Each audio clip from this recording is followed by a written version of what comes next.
Hello guys, for this in my life, my vlog. Nandito na naman ako nagbablog. Ito po ay biglaan lang, wala ito sa plano namin pero natuloy, walang plano-plano kasi may mga araw na hindi magplano pero hindi natuloy ang lakad namin kaya biglaan na lang para matuloy ito. Naglalabang na kami sa sapa.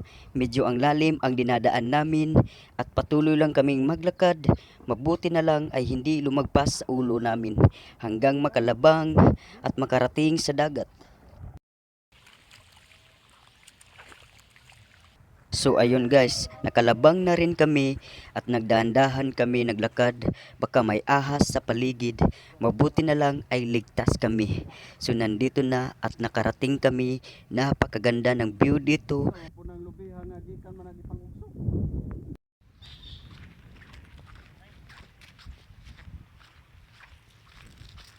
At sa wakas, nandito na at nakarating na kami sa pwesto.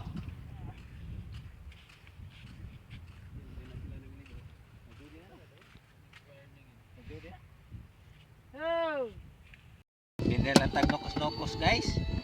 Ito guys oh. Ito lang ang nakuha namin. Simple lang. Oh, lipay na pamilya ni guys. Oh. Kinakain ni guys. Naghana mo busog ani ron.